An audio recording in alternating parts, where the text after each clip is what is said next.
now, and Did you fall in love last night? I love Love was stronger than anything. you. Feel in love. And I love you more than anything. There's still love.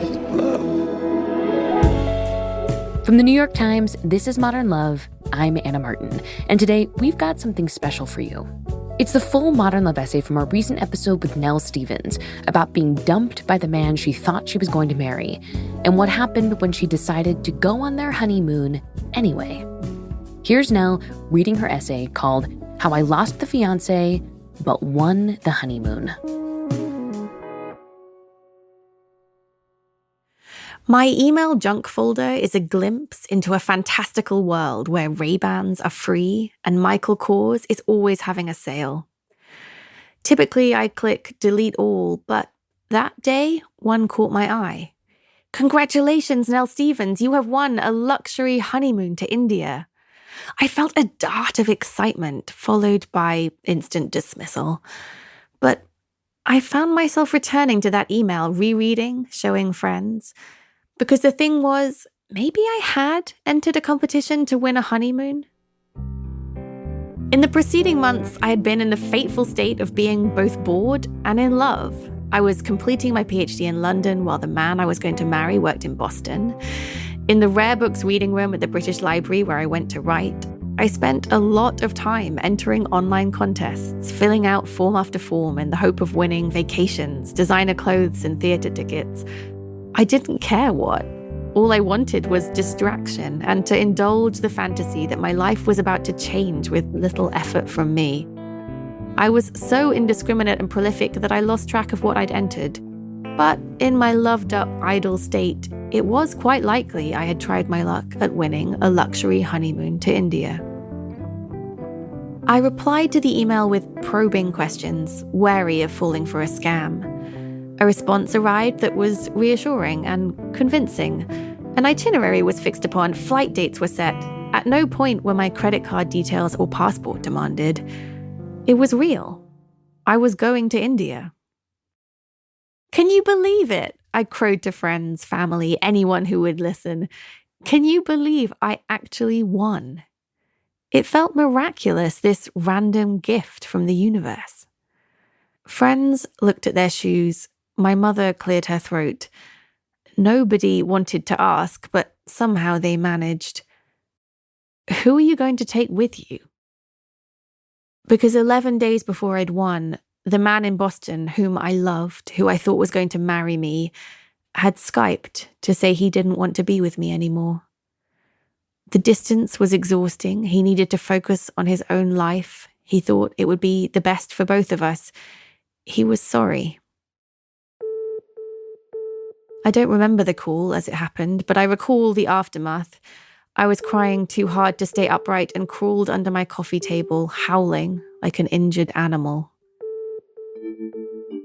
Friends arrived, peeled me off the floor, fed me, and eased my path into the wilderness of heartbreak. Everywhere I looked, I saw question marks. What happened? What did I do wrong?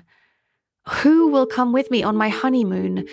What, really, have I won?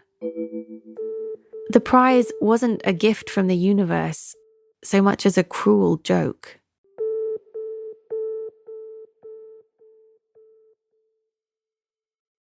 Three months later, I arrived at Delhi's Indira Gandhi International Airport with my best friend in tow. I passed her off as my maid of honor to the company handling the travel arrangements, along with an implausible series of lies about why my husband was unable to come. A driver met us in the terminal with a sign that read, Mr. and Mrs. Stephens. When we got to the hotel, a man delivered cocktails to our room with a note congratulating the happy couple.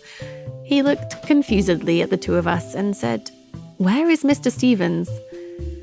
At breakfast the next day, the manager came to greet us as honored guests. "Our lucky winners," he said, beaming. And then, "Mrs. Stephens, I am so sorry Mr. Stephens is not here." The restaurant around us was full of the happy murmuring of other people's conversations, cutlery scrapes, eruptions of laughter from distant tables. At our table, there was a brief silence. What could I say in response? Yes, me too. I was sorry my husband wasn't there. Sorrier than the hotel manager was, I bet.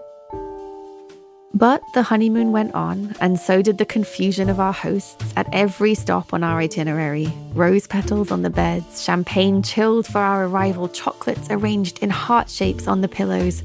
My friend and I were careful to acknowledge and thank the hotels for these flourishes.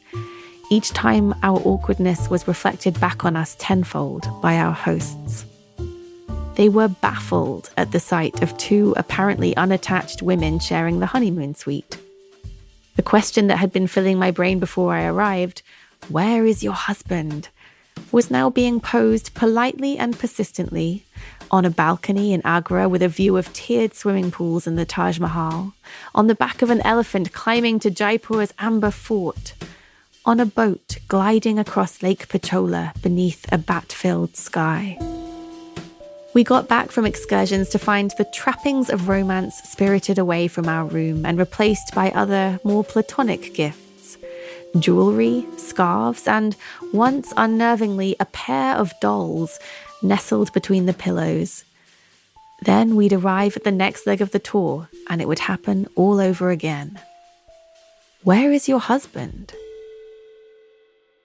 I repeated this refrain, along with variations, to my best friend. Where is he? Why isn't he here?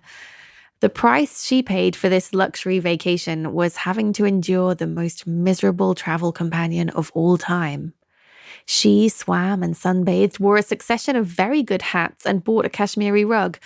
I huddled in the corner of our room and called the man who had chosen not to be there. I left him voicemail messages. Where are you? Why aren't you here? I was the most self-pitying of lucky winners, having won the honeymoon but lost the fiancé. We'll be right back.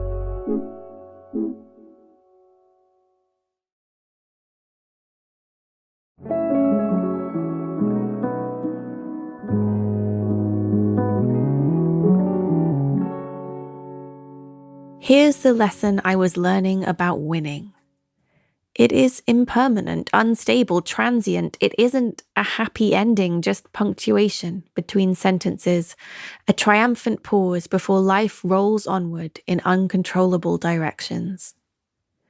If you win one race but lose 15 others, have you won at all? If you earn someone's respect, attention, and love, and then lose it again, what did you win? Winning can be lost. You can lose at winning. A presidential candidate would later promise an entire nation, "We're going to win so much, you're going to be sick and tired of winning." He would say, "You're going to come to me and go, please, please, we can't win anymore." As we lounged by the pool, doused in dark yellow sunlight, I said to my friend, "I'm going to get him back. I'm going to win back his love."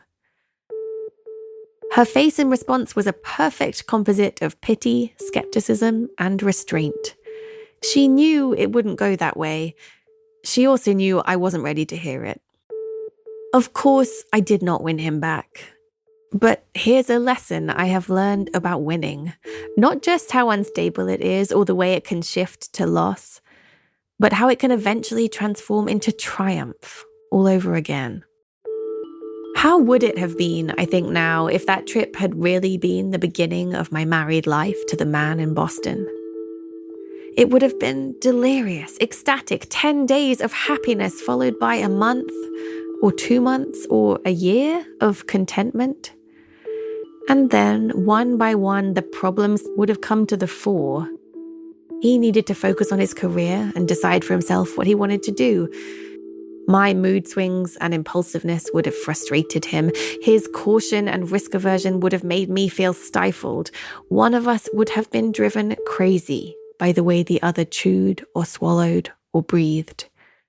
Didn't I really have an aversion to the straight and straight-laced married life I would have signed up for in the giddiness of love? And didn't I really prefer women to men? In short, it would not have worked out. That win was never going to last. I'm in love with someone else now, a woman, and happier than I have ever been. When I think back to the honeymoon, to the hotels and the good food, the gifts and the lovely, dusty luxury of it, I don't feel any loss at all. Those days my best friend and I spent in India wandering through a choreographed red rose moonlit version of romance without knowing the routine was a premonition of queerness before my own queer life got underway. I could not have foreseen on that lovelorn journey that I would look back on it as one of the greatest examples of having it all. I want to crow to my heartbroken former self, "You got the honeymoon, but you didn't have to have the husband." What a coup. What a win.